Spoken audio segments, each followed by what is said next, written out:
Ang kwento ni Tomby. Ang kwentong ito ay hango sa totoong buhay. Mula ito sa isa nating tagapakinig na itago na lang natin sa pangalang Cheryl. Taong 1986, probinsya ng Iloilo. Bagong lisensyadong nurse si Cheryl, maging ang kaibigan nitong tawagin na lang natin sa pangalang Marisa. Wala pang regular na trabaho. Kaya kahit saang ospital na naghahanap ng mga trainee, pinapasok nila maging sa iba't ibang medical missions na ginagawa sa bayan ay voluntaryo siyang sumasali para magbigay ng libreng serbisyo at mahasa ang sarili. Cheryl, may gagawing medical mission sa Isla Puting Bato? Gusto mo bang sumama? Medyo malayo pero kahit papano, maiba man lang, makakagala din tayo sa lugar. 3 araw lang naman yun, Cheryl. Wika ni Marisa. Sige, sama ako dyan ha. Kailan ba? Para syempre matignan ko din muna kung wala akong pupuntahan. Alam mo na. Saka Marisa, sino naman ang tutuluyan natin doon? Tanong ni Cheryl. Huwag kang mag-alala. May nabiling bahay ang ate ko doon. Taga doon kasi yung pamilya na pang-asawa niya eh. Hindi pa tapos pero pwede nang tuluyan. Saka hindi pa naman sila nakakalipat dahil ayaw tumira ng ate ko sa isla. Sobrang layo daw sa Kabiasnan. Kaya pwede nating matuluyan yun pansamantala. Tsaka huwag kang mag-alala sa gagastusin. May sponsor na sumalo. Basta maayos lang ang maibigay na serbisyo. Tugon ni Marisa. Napatango si Cheryl sa sinabi ng kaibigan. Alam niyang pipilitin din siya nitong sumama kahit ano pang gawin na rason. Tinapos muna niya ang mga nakahilerang gawain bago naghanda ng mga gamit na dadalhin. Nagpaalam na din sa mga magulang 1 araw bago pa ang pagbiyahe. Noong una ay nahirapan siyang kumbinsihin ng ama. Dahil malayo ang lugar na pupuntahan. Ayon pa sa ama, hindi ligtas na dumayo sa lugar dahil maraming haka-haka na ang Isla Puting Bato ay pinamumugaran ng mga engkanto. Marami rin ang nagsasabing may mga ilang misyonaryo na hindi nakabalik sa hindi malamang dahilan. Kung meron man, halos lahat ng mga ito ay nagkaroon ng malubhang karamdaman sa pag-iisip. Anak, alam ko namang may sinumpaan kang serbisyo sa propesyon mo. Ang sakin lang, pwede naman sanang pumili ng angkop na lugar para sa'yo. Cheryl, ikaw lang ang yaman namin ng nanay mo. Kaya hanggat makakaya naming protektahan ka, gagawin namin. Saka anak, sino-sino ba ang sasama sa lakad niyo? Tanong ng ama na tawagin na lang natin sa pangalang Norlan. Talaga na ako, tay. Kaya ko na pong protektahan ng sarili ko. Marami po kami, tay. Saka marami din pong mga bata si Mayor na kasama namin. Sa katunayan po, may matutuluyan na nga po kami doon eh. Sa pinagawang bahay ng kapatid ng kaibigan ko. Kaya wag na po kayong mag-alala. Tugon ni Cheryl. Anak, kahit pa tumanda ka, hindi pa rin kami magsasawa ng tatay mong protektahan ka. Alam mo yan. Pero kung ayaw mo magpaawat sa gusto mo, sige, papayag ako sa isang kondisyon. Magdala ka ng pangontra saka isuot mo ito. Galing pa yan sa yumao mong lola. Pantabo yan ng mga masasamang espiritu o elemento. Wika naman ang ina na tawagin na lang natin sa pangalang Kuring. Pulseras? Pelas po ba ito, Nay? Ang ganda naman po nito. Hayaan niyo po at iingatan ko. Maraming salamat po. Payag na po ba kayo? Huwag na po kayo mag-alala sa akin. Mag-iingat po ko at babalik ng ligtas. Tugon ni Cheryl. Kaya kinabukasan, maaga pa lamang ay bumangon na ang ina para matulungan ang dalaga sa mga dadalhin. Lahat ng maisip na kakailanganin ng anak ay nilagay niya sa bag. Maaga din itong nagluto ng makakain ni Cheryl bago umalis. Ganito kamahal ng mga magulang ang dalaga. Mula pagkabata ay inaasikaso na ito ng ina. Mag-aalas 7 habang nag-aalmusal.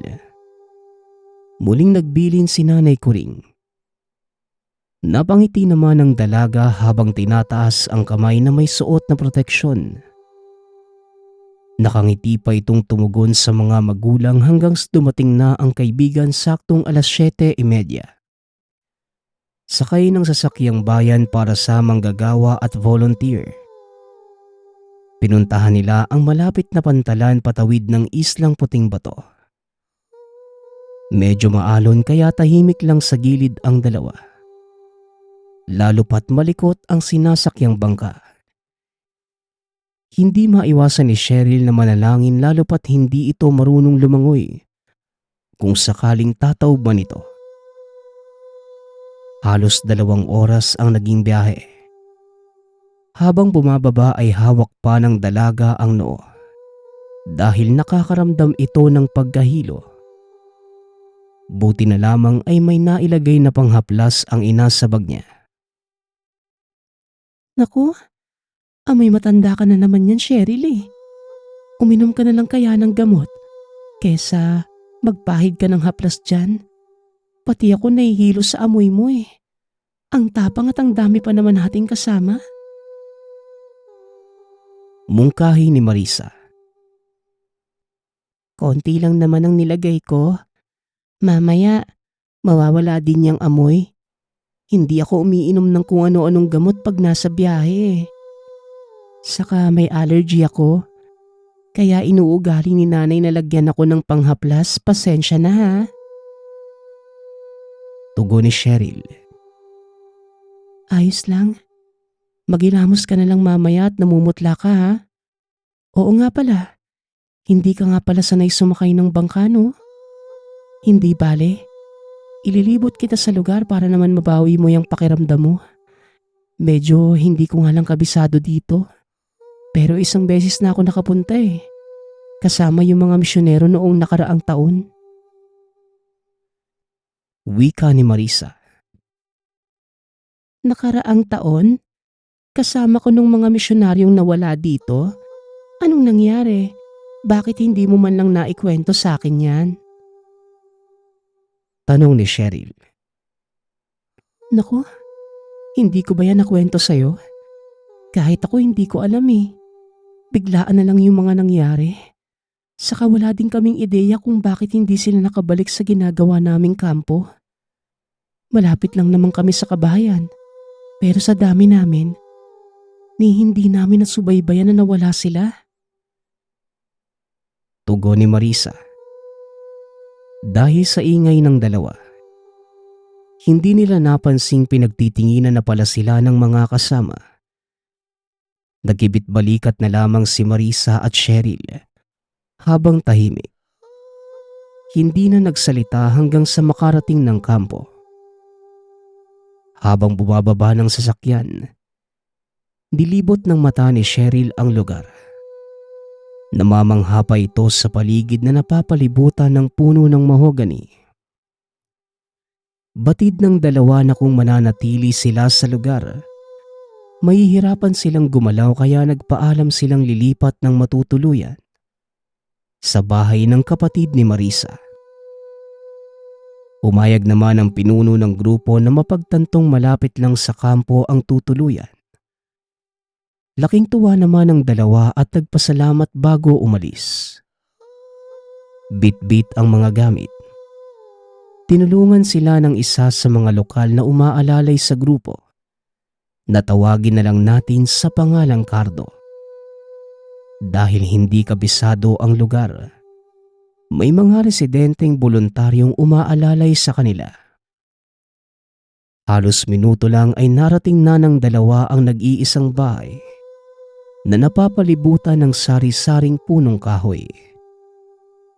Sa ayos ng bahay ay tila kulang na lang ito sa pintura at pwede nang matirhan. Hindi naman nakasarado kaya hindi na din sila nahirapan pang pasukin. Palingalinga si Cheryl sa paligid at sa pagmamasid ay nasipat niya na meron siyang naramdaman na mabigat na presensya sa lugar. Lalo pa noong madako ang pansin ng dalaga sa mga putol na punong kahoy ng mahogany. Habang hindi maalis ang paningin sa mga nakahilerang puno na nakapalibot sa buong bahay, nakaramdam siya ng kung anong init na dumaloy mula sa pulso hanggang sa nandilimang paningin. Mabuti na lamang at maagap naman itong nasalo ng kanilang kasama na nasa likuran at nakasunod sa kanila. Biglang nataranta ang dalawang kasama at binuhat siya papasok ng tahanan. Sa awa ng Diyos, bago pa man ito mailapag sa papag na kawayan, bigla itong dumilat at huminga ng malalim habang hawak ang noo. "Oh, ayos ka lang ba, Iha? Pinakaba mo kami doon ah. Nagugutom ka ba? Marisa, baka hindi pa kayo nakakapag-agahan ah. Balik muna ako ng kampo at kukunan ko kayo na makakain. Saka mainit masyado ang biyahe natin. Baka nahampas ka lang ng hangin." Wika ni Cardo. "Hindi po. Nakakain naman kami kanina bago bumiyahe. Nahilo lang talaga yan si Cheryl dahil hindi sanay. Papainumin ko sana ng gamot niyang kanina. Kaso ayaw naman." Tugon ni Marisa. "Naku, pasensya na kayo ah. Cardo, maraming salamat. Ewan ko ba, bigla na lang may kung anong malakas na enerhiya na humatak sa akin. Oo nga Marisa, baka nga sa biyahe lang. Sige na't mag-ayos na tayo ng mga gamit para kahit saglit ay makapagpahinga tayo." Wika ni Cheryl. "Enerhiya baka mo? Bakit? May ikatlong mata ka ba? Samahan ko na lang kayo siguro dito. Parang masikip doon sa kampo at baka kakailanganin niyo ulit ng tulong ko. Mahirap na. Baka mapano kayong dalawa eh. Babalik ako mamaya ah. Kukunin ko na lang din muna yung mga gamit ko." Wika ni Cardo. "Wala ah. Naniniwala ka dun? Siguro nahampas lang ako ng hangin dahil tuloy-tuloy ang lakad natin. Saka ang ganda ng paligid no? Sayang lang bakit pinagpuputol yung mga puno." Tugon ni Cheryl. "Oo naman. Naniniwala kami sa ganun. Sa katunayan, ang lolo ko ay isang manggagamot dito sa isla. Kagaya nyo, nakakapagpagaling din siya ng mga may karamdaman eh. Yun nga lang, hindi lahat. Ang iba kailangan talaga ng mga doktor eh. Saka may mga lugar dito na hindi ligtas puntahan. Kaya pakiusap ah, andito ako para alalayan kayo." Muling wika ni Cardo. Natuwa naman ang dalawa sa sinabi ng binata dahil batid nilang mabuti ito. Si Cardo na din ang nag-ayos ng mga kagamitang kakailanganin, lalo pa sa kusina at palikuran. Maalam pala sa pagkukumpuni ang binata kaya bago nagdilim, naiayos na nito ang bahay. Hindi naman naging mahirap sa kanila ang tubig dahil may poso naman. Pinagpahinga sila ng maaga ng pinuno para kinabukasan. Maaga rin silang magising at makapagsimula. May isang kwarto lang ang bahay kaya sa sala naglatag ng higaan si Cardo, habang ang dalawang dalaga naman ang nasa silid. Maganda ang panahon ng oras na yon. Hindi naman mainit o malamig, kaya mabilis na nakatulog ang dalawa. Maghahating gabi nang nagising si Cheryl. May narinig itong tawanan sa hindi kalayuan sa bahay na tinutuluyan. Naiisip niya na baka guni-guni o baka may dumaan lamang sa lugar. Akmang babalik na sana sa pagkakatulog. Ngunit bigla naman itong nakarinig ng malakas na pagdagundong. Tinignan niya ang mga kasamahan. Humihilik pa ang mga ito at masarap ang tulog. Samantalang siya ay nababalisa dahil sa ingay na naririnig. Bumangon si Cheryl para alamin kung saan nagmumula ang mga tunog. Maliwanag ang buwan ng mga oras na yon, kaya hindi ito nahirapang makita ang paligid. Gawa lang naman sa kawayan ang bahay, kaya tumatagos ang liwanag na nagmumula sa bilog na buwan. Sa pakikinig ng dalaga sa mga tunog, nakaramdam siya ng kakaibang kilabot at biglang lumiwanag ang pulseras na suot. Noong una, iniisip niya na baka tinatamaan lang ito ng sinag ng buwan.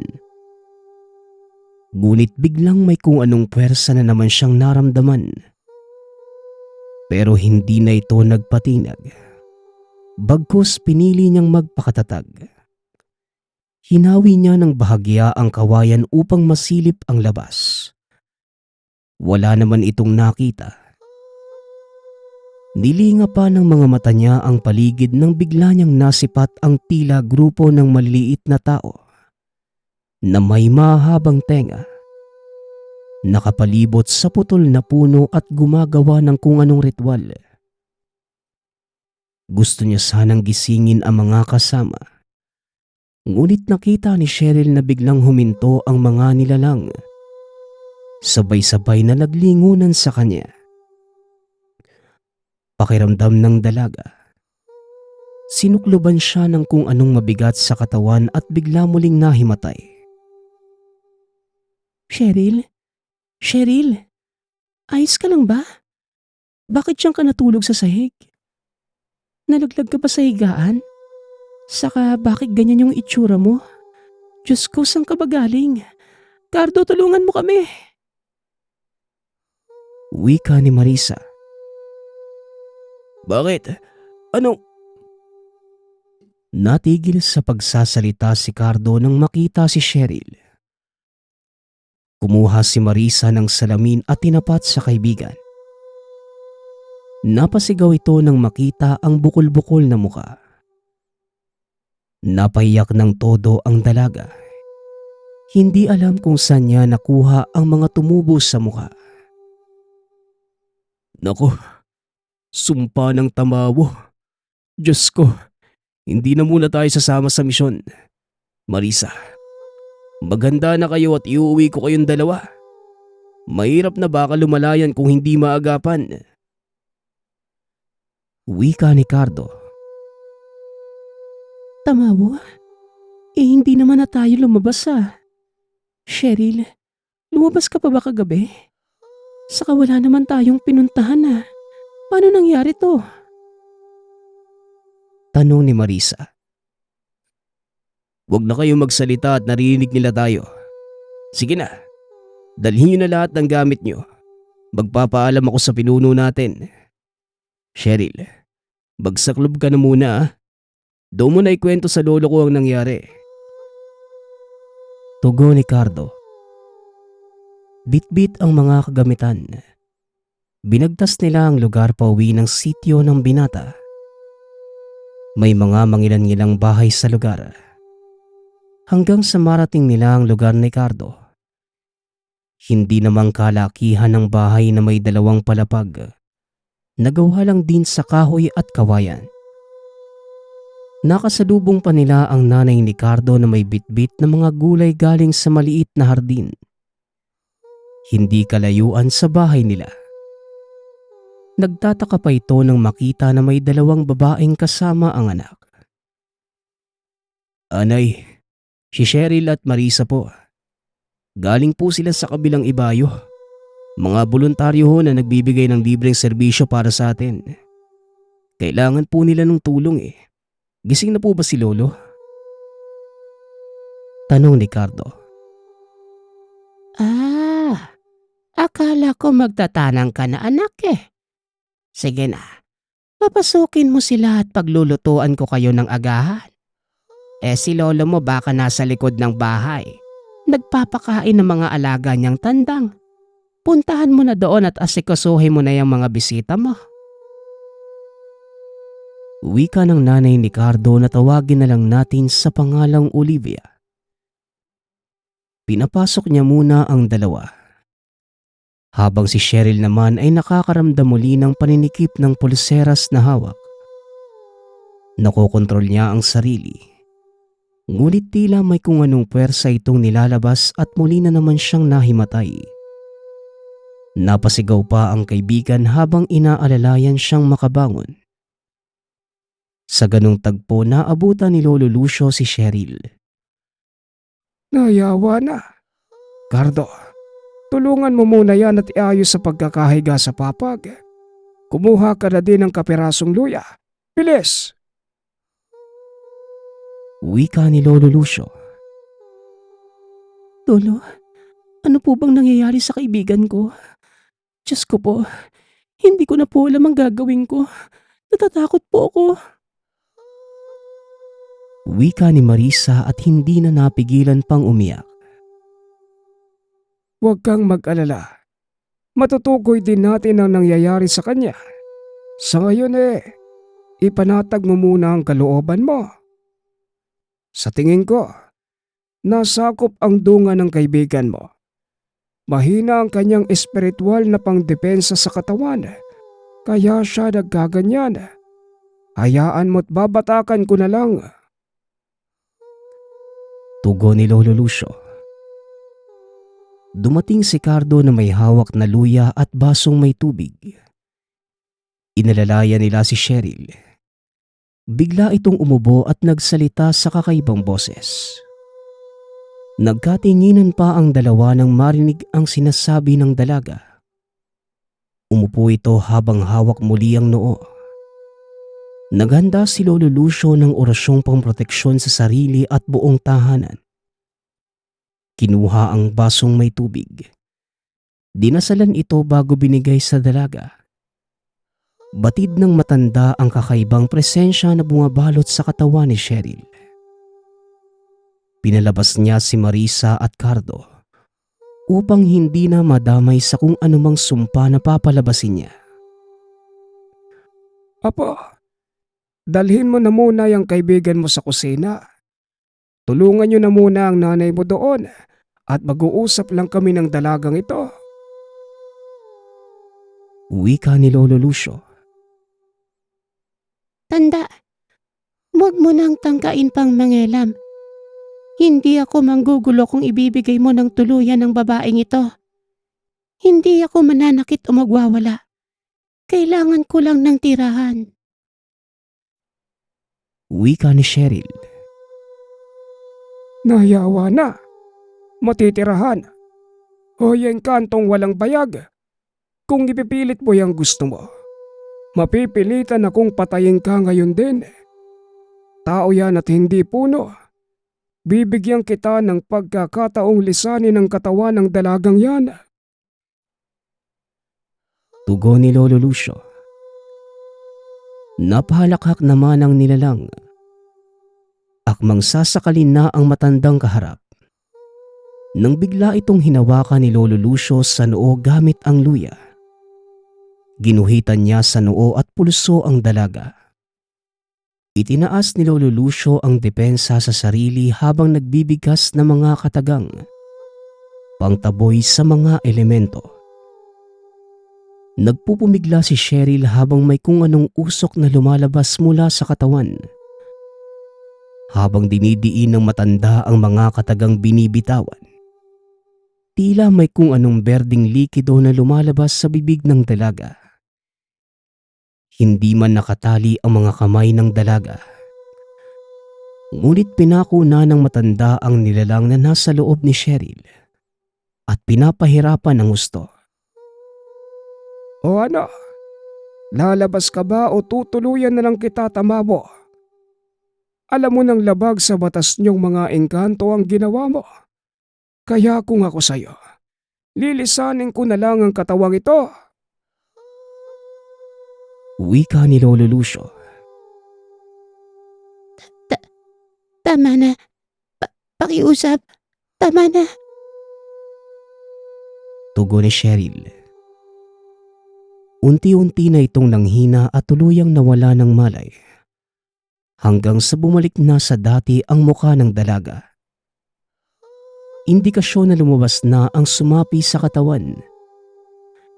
Napahinga ng malalim ang matanda ng masiguradong ligtas na ang dalaga. Sinuri pa nito ang kabuuan ni Cheryl. Natuon sa suot na pulseras ng dalaga. Hindi ito pangkaraniwang kundi may mga kataga itong nakaukit na hindi nakikita ng normal na tao. Tinawag niya ang kaibigan ng dalaga. Sinabihang ayusin at linisin si Cheryl. Dahil magsasagawa sila ng ritual pang pataas ng dungan nito. Hindi kinaya ng dalaga ang taglay ng tangan. Dahil mababa ang dungan. Kinakailangang iangat ang espiritual na aspeto ng katawan upang makaya nito ang nilalabas na suot ng pulseras. Inasikaso na din ni Marisa ang kaibigan katulong si Nanay Olivia. Nang maiayos na ay hinayaan na muna nilang makatulog. Halos buong araw nakatulog si Cheryl. Habang natutulog, naghanda na ang manggagamot ng lugar para sa isasagawang ritual. Gumawa ito ng pabilog na guhit habang nagbibitiw ng mga kataga na hindi naman maintindihan ng mga kasama. Bago tuluyang buwaba ang haring araw, nagising naman si Cheryl. Maaliwalas na ang mukha na tila walang nangyari. Humingi pa ito ng tubig dahil nakaramdam na matinding pagkauhaw. Kinausap siya ni Lolo Lucio sa gagawin. Kaya hindi na ito nagsalita pa bagkus niyakap niya ang matanda at mga kaibigan. Alam niya na kung hindi dahil sa kanila, tuluyan na itong napahamak. Inalalayan siya na matandang makaupo sa sentro ng bilog na may orasyon. Habang nag-uusal ng kung anong mga kataga si Lolo Lucio, naramdamang muli ng dalaga ang pamilyar na pakiramdam. Ang kilabot na nagmumula sa pulso kung saan naroon ang suot na pulseras. Napapikit ito noong may kung anong kakaibang puwersa na sumambulat sa katawan. Ramdam ni Cheryl ang pagdaloy ng kung anong enerhiya sa buong pagkatao.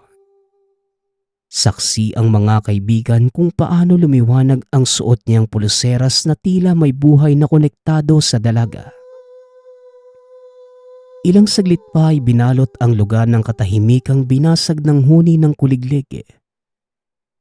Indikasyon kay Lolo Lucio na naging maayos ang isinagawang ritual. Nagbigkas ito ng mga usal at inihip sa bunbunan ng dalaga. Ayon pa sa matanda, huwag niyang iwawala o tatanggalin sa katawan ang suot na pulseras. Dahil dadating ang araw, makakatulong ito sa mga gawain niya. Doon na nagpalipas ng gabi ang dalawa. Kinaumagahan, laking pasasalamat nila na naging maayos ang lahat. Hindi na nila tinapos ang misyon at nagpaalam ng umuwi. Nakaramdam din ng takot si Marisa dahil saksi ito sa mga naganap. Pumayag naman ang mga namumuno at pinahatid sila ng bangka. Naging maayos ang kanilang pag-uwi. Nagtataka pa nga ang mga magulang kung bakit maaga silang nakabalik. Gayong 3 araw ang paalam nila. Hindi na lamang nagkwento si Cheryl. Bagkus niyakap na lamang ang mga magulang at nagpasalamat. Ilang araw pa ang lumipas mula nang mangyari. Nabalitaan nila na may iilang mga misyonaryo muli na hindi na nakabalik. Kung anumang misteryo ng pagkawala ng mga kasama, hindi na nila alam kung anong nangyari. Binagpapasalamat na lamang ng magkaibigan na nagkaroon sila ng kasamang umalalay sa kanila at nakauwi silang ligtas mula sa isla ng Puting Bato. Ang susunod nating kwento ay mula sa isa nating tagapakinig. Naitago na lang natin sa pangalang Tonton. Taong 1993, probinsya ng Antique. Nang mga panahong yon, kasalukuyan silang lumipat sa liblib na baryo. Matatayog na puno at medyo malayo ito sa Kabiasnan. Dati silang nakatira sa Rojas City. Pero dahil nagdadalang tao si Rosella at 2 buwan na ang kanyang tiyan, lumipat sila sa lugar. Masela ng pagbubuntis ni Rosella. Palagi itong naoospital. Kaya ang naging payo ng doktor sa kanila ay lumipat ng tirahan sa lugar na walang polusyon. Paano ba naman? Sa Rojas, napakaraming nakatira roon. Bukod sa maingay ay polluted na rin ang hangin dahil sa nagsusulputang pabrika. Siya nga pala. Kaya sila nakalipat sa liblib na baryo ay dahil sa tulong ng isang matandang kakilala ng ina ni Tonton. May lumang bahay ito roon. At sa hindi malamang dahilan, ibinigay na lamang ito sa kanila. Ang nasa isip nga ng mag-asawa, dahil siguro walang pamilya ang matanda kaya sa kanila na lamang binigay. Konting pagsasalarawan lang ng bahay na napaglipatan nila Tonton at Rosella. Mukha itong ancestral house at up and down. Kaya yung mga gamit ay sa baba nila nilalagay. Dahil ang itaas ay puro kwarto lamang ang naroroon. 2 yung silid pero syempre, nagsama na lamang sila sa iisang kwarto. Sa una, pangalawa hanggang sa pang-4 na buwan nilang nanunuluyan doon. Naging mapayapa naman ang pamumuhay nila. Bagamat madalas naiiwan si Rosella sa kanilang tahanan, ayos lamang ang lagay nito. Sapagkat maaga namang nakakauwi si Tonton galing trabaho. Hindi pa madilim ay nasa tahanan na ito. Talagang inaagahan niya ang pag-uwi kahit na yung trabaho ay matatagpuan pa sa bayan. Isa itong karpintero sa kakabukas pa lamang na construction site. Sa totoo lamang, ayaw niya sanang iwanan ang asawa. Pero kailangan niyang magbanat ng buto para sa kanilang pang-araw-araw. Hanggang sa sumapit ang 7 buwan ng pagbubuntis ni Rosella. Kada umuuwi ng bahay itong si Tonton, may naikakwento na sa kanya ang asawa. Mahal, ganito pa talaga yung mga tao rito? Bakit kada lumalabas ako para magdilig? At kapag may napapadaang tao sa tapat ng bahay natin, humihinto sila. Tapos, tinitignan nila ako mula ulo hanggang paa. Hanggang sa mapadako yung tingin nila sa tiyan ko. Nakakapagtaka lang. Nakakairita nga eh. Dati naman hindi sila ganun. Pagsusumbong ng misis. Nang mga sandaling yon ay namumutla ito sa takot sa hindi malamang dahilan. Nang marinig naman ito ni Tonton, nakaramdam din siya ng galit. Mga lalaki ba yun, mahal? Halika't ituro mo nang malaman nila ang hinahanap nila. Ayaw na ayaw ko yung binabastos ka eh. Tugon ni Tonton. Marahang hinatak ang kamay ng misis. Nais niyang puntahan ng mga taong sinusumbong ni Rosella. Pero kagad siyang inawat ng babae habang sinasabing, Teka, teka lang. Hindi lahat mga lalaki yun. Mahal, hindi ba sa tuwing namamalengke tayo sa talipapa, nadadaanan natin yung nag-iisang karinderya doon yung magkapatid na matanda? Sila yun. Pagpapaliwanag ng asawa. Natatandaan nga yun ni Tonton. 4 na magkakapatid at kung titignan ng mga mata nito, matatalim kung tumitig. Yung 4 na matanda na yon ay tila nasa 90 pataas na ang edad. Malalim ang mga mata. Puti na ang lahat ng buhok at sobrang kulubot na ng mga balat. Ang 3 roon ay babae, samantalang ang isa naman ay lalaki. Kaya nagtanong si Tonton kung bakit sila tingin ng tingin kay Rosella. Ngunit tumugon naman ng misis na hindi niya alam. Dagdag pa ng dalaga.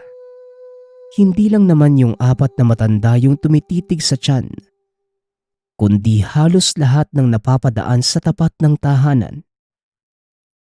Ayos lang naman kay Rosella kung sumusulyap lamang sa tiyan.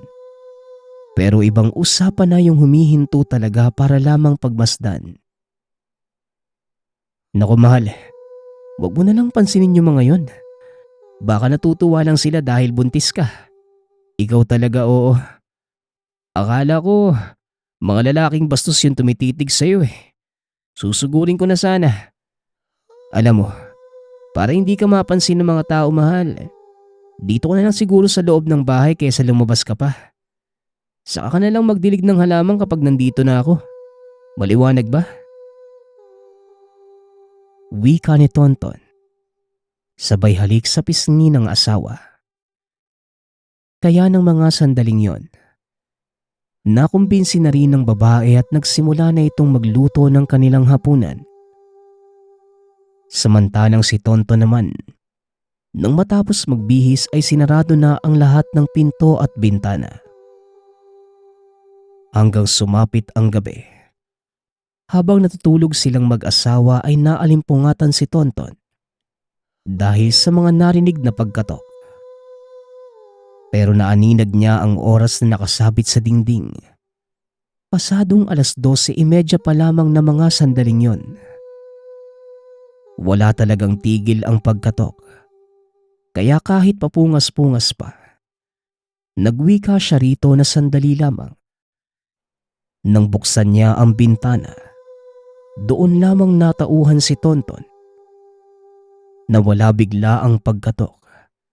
Natulala siya at nagtanong sa sarili na bakit bintana yung binuksan niya. Doon niya napagtanto na kaya niya binuksan yon ay dahil doon naririnig ang mga katok ng kung sino. Sa isip-isip ni Tonton, sino naman ang kakatok ng 10 oras ng gabi? Lalo na't sa bintana ng pangalawang palapag ng kanilang tahanan, kung saan hindi ito maaabot ng isang tao.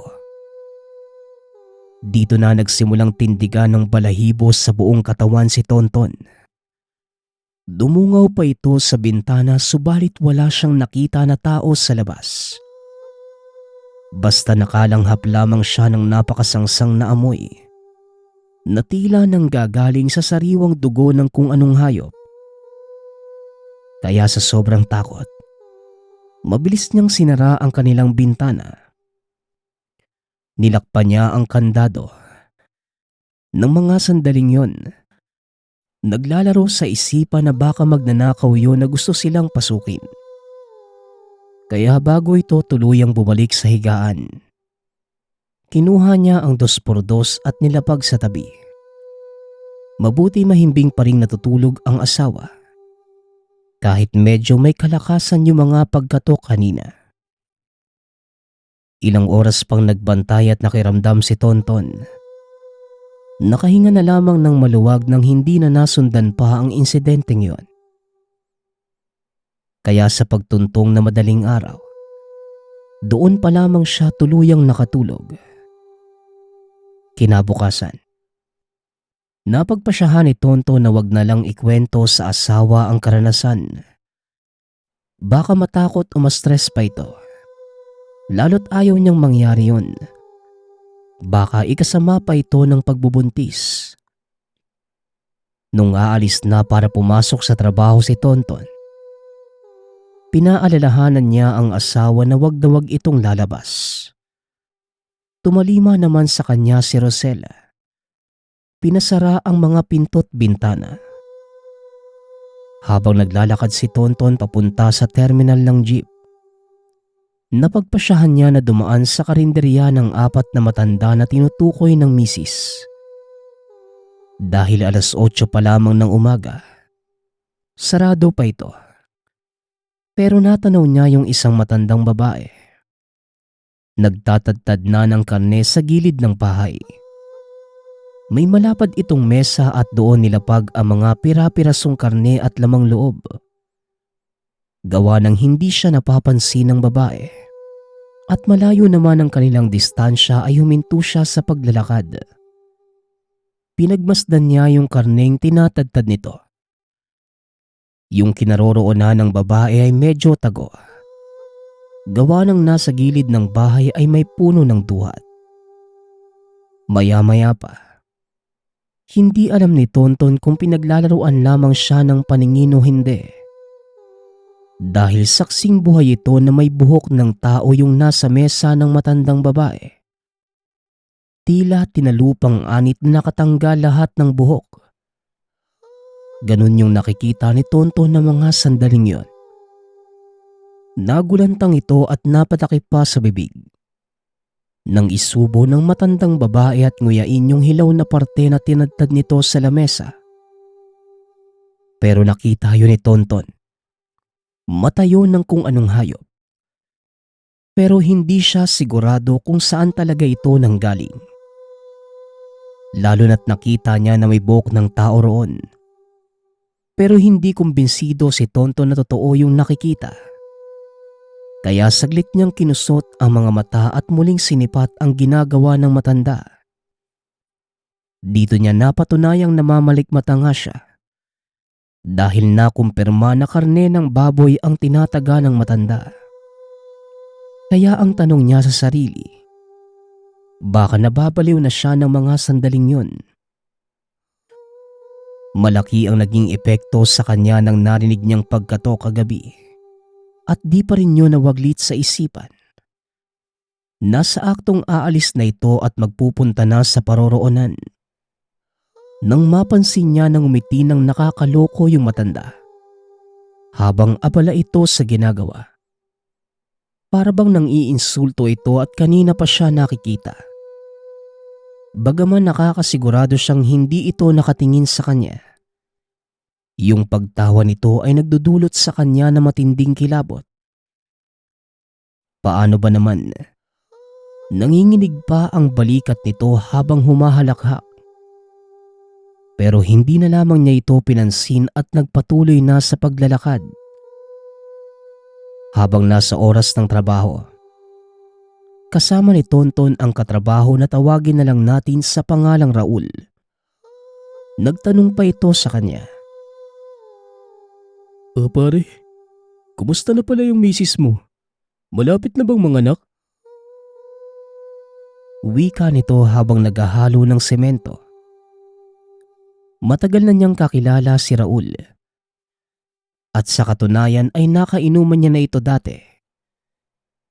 Pero magmula nang magkasakit si Raul, hindi na ito uminom. Kaya matagal na panahon na ring hindi ito nakakabisita sa kanila. O pare, 2 buwan na lang sabik na nga ako Pero alam mo ba pare, nang tumuntong sa 7th buwan yung tiyan ng misis ko, kung ano-ano na lang yung sinusumbog niya sa akin kada umuwi ako ng bahay. Kapag lumalabas raw siya para magdilig, may mga tao daw na dumaraan sa amin tapos tumitingin sa tiyan niya. Kagabi naman, ako naman yung nakaranas ng kababalaghan. May kumakatok sa bintana namin. Pero sobra ako nagtataka dahil nasa pangalawang palapag yun. Imposibleng maabot ng isang tao. Sa tingin ko nga, baka magnanakaw yun at may gamit siya sa pag-akyat. Pagsasalaysay ni Tonton habang nag-welding ng bakal. Nang marinig yun ni Raul, nakita ni Tonton na napailing ito sabay sabing, Naku pare, yan na nga ba yung sinasabi ko? Oo. Hindi ba't noong nakabisita pa ako sa inyo, sinabihan ko na kayo na lumipat na kayo ng tahanan? Bakit ba hindi ka naniniwala sa akin? Mga aswang yung nakatira sa lugar nyo. Kaya nga sobrang liblib eh. Ako nga, ramdam na ramdam ko nakakaiba sila sa atin. wika ni Raul. Pero natawa na lang si Tonton. Paano ba naman? Wala sa bokabularyo niya ang maniwala sa mga ganoong uri ng nilalang. Dahil hindi talaga siya naniniwala sa sinabi ni Raul. Binigyan na lang siya nito ng isang kwintas na may palawit na bao. 2 yon. Yung isa ay para kay Rosella, samantalang yung isa naman ay para sa kanya. Ang tawag dito ay bao na walang mata. Tinanggap na lamang yon ni Tonton upang hindi na sumama ang loob ng kaibigan. Galing pa yan sa lolo ko ah. Pero sa ngayon, mukhang kayo ang mas nangangailangan yan. Pangontra yan sa mga aswang kaya dapat nananatili yan sa leeg nyo kahit anong mangyari ah. Pero kung hindi tumalabang agimat na yan, bukas naman lagi ang pintuan ng tahanan ko. Hanggat di pa nanganganak ang misis mo, pwede kayong manuluyan sa akin. Wika ni Raul. Dahil dito ay nagpasalamat ng sobra si Tonton sa kaibigan. Pero papatunayan niya na mali ang hinala nito na aswang yung mga kabaryo. Pag-uwi ng tahanan ni Tonton, matapos ang trabaho, napansin niya na merong isang matandang babae ang nagtitinda ng kakanin. Ngunit nakatambay lang ito sa tapat ng tahanan. Kahina-hinala ang taong yun, kaya naman kagad niya itong kinumpronta. Manang, ano bang kailangan mo dito at ano yung tinitignan mo sa bahay namin? Tanong ni Tonton. Matagal na hindi humarap sa kanya ang matandang babae. Pero maya-maya pa, unti-unti itong lumingon sa kanya. Nasaksihan niya na sobrang kapal pala ng kilay. Naglalaway ng malapot ang bibig habang sinasabing, "Wala naman, iho. May naaamoy lang kasi ako sa bahay ninyo. Amoy lang ka. Mukhang masarap at malinamnam."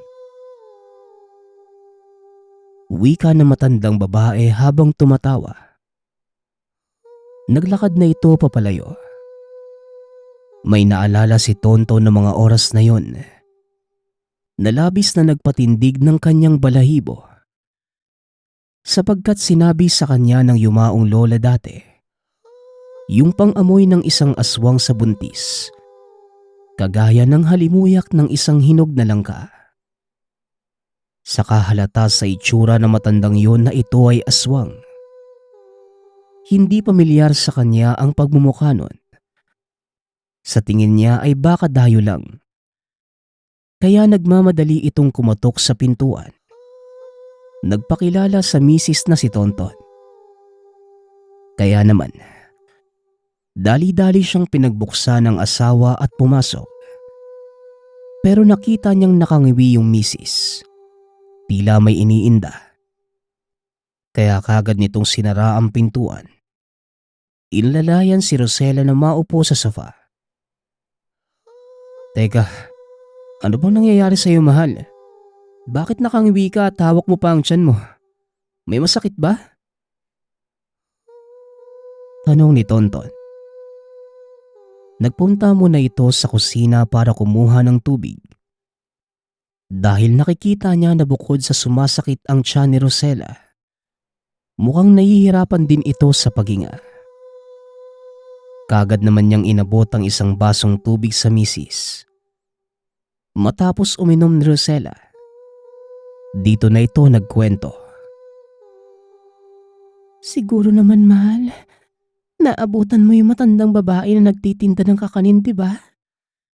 Alam mo, mahal, Kanina pa yun nakatambay sa harapan ng bahay. Hindi ko siya kakilala at mas lalong di pa niya ako nakikitang lumabas. Pero parang alam niya na may buntis dito sa loob. Ang sabi ba naman niya, ang bango ng bata na nasa tiyan ko at masarap daw lantakan. Habang nasa tapat siya ng tahanan at nakatayo, kumikiro talaga yung tiyan ko na parang hinahalukay at pinipiga. Wika ni Rosella. Umiiyak na ito dahil sa labis na trauma na naranasan. Nang marinig yun ni Tonton, naalala niya yung bigay na kwintas ni Raul. Kaya dali-dali niya itong sinuot sa leeg ng asawa.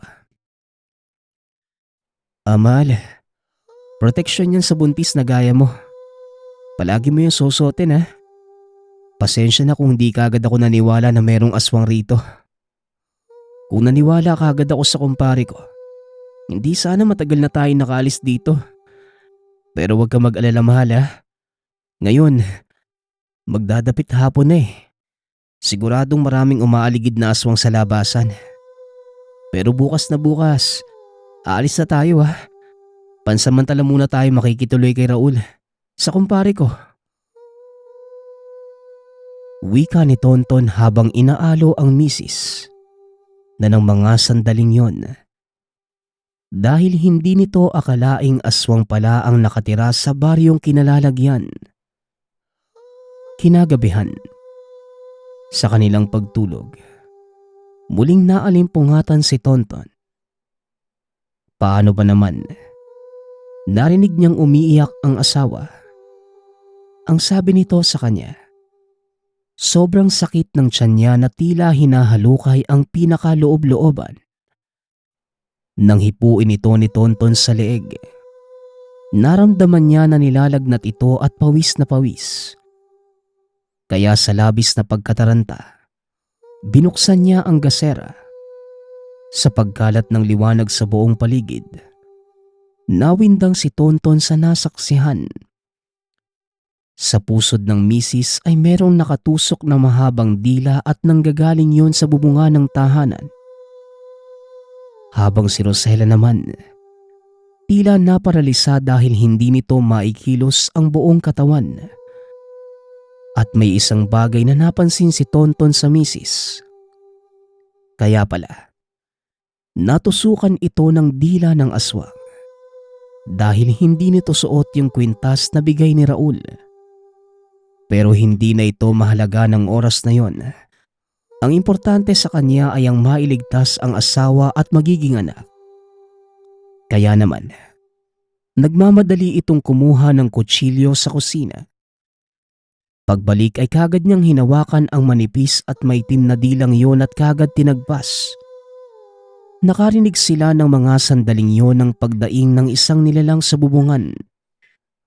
May hahalintulad ito sa pag-iyak ng isang demonyo sa ilalim ng lupa.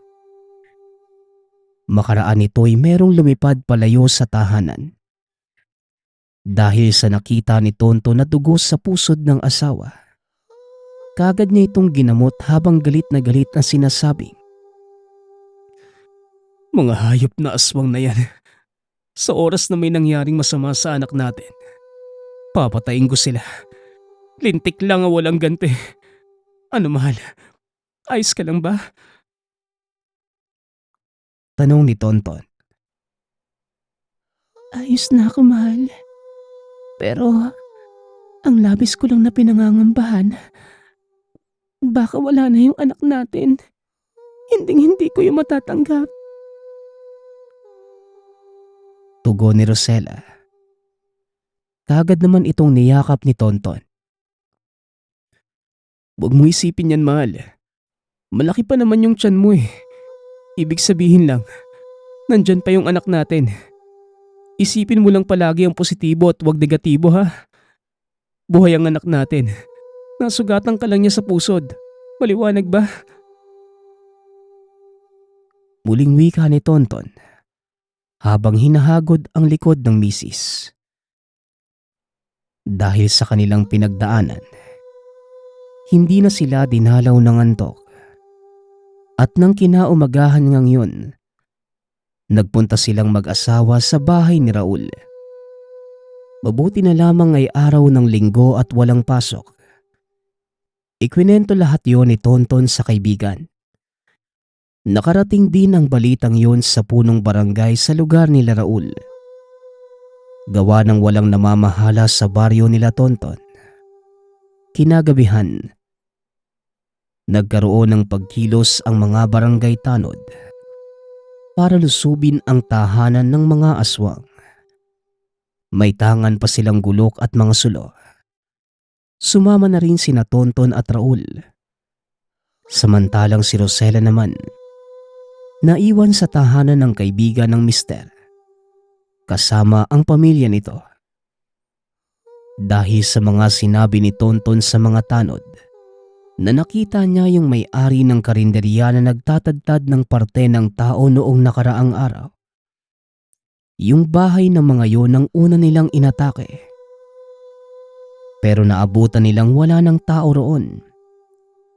Subalit tama ang hinala ni Tonton. Yung isa sa mga matanda roon ay natagpo ang bangkay na at putol ang dila.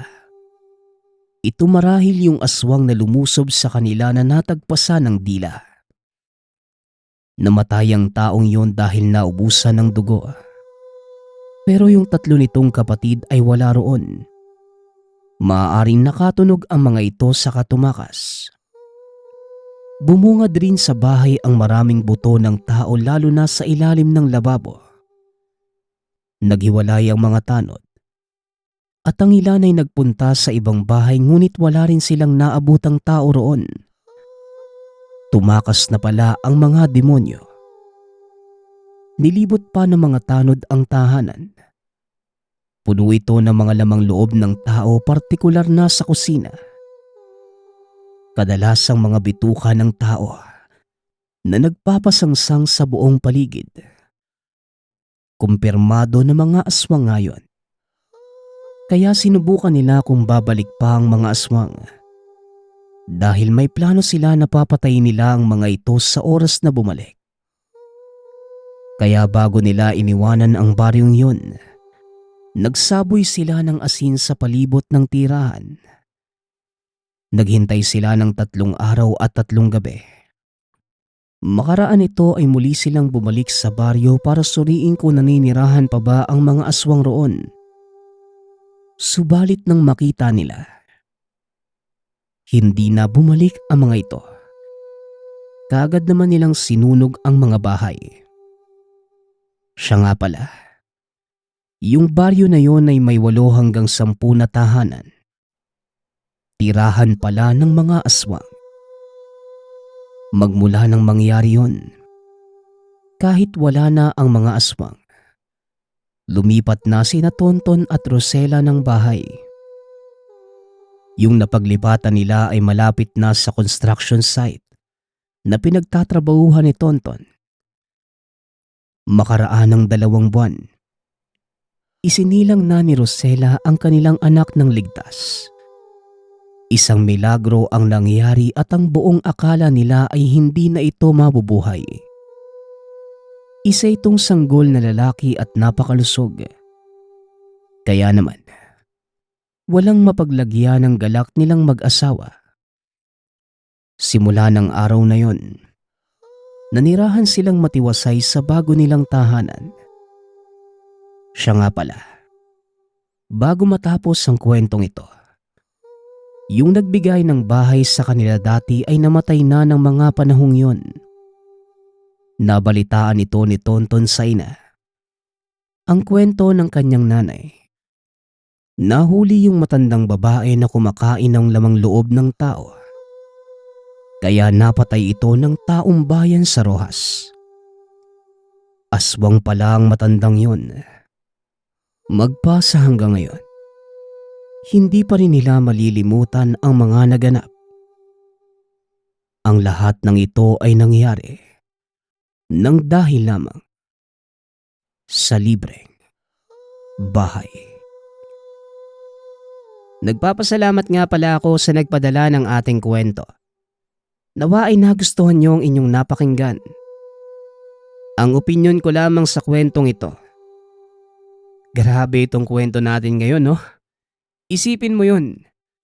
May ibinigay na kabutihan sa'yo yung isang tao. Pero meron pala itong kapalit. Kaya tayo, magsilbi sanang aral sa atin.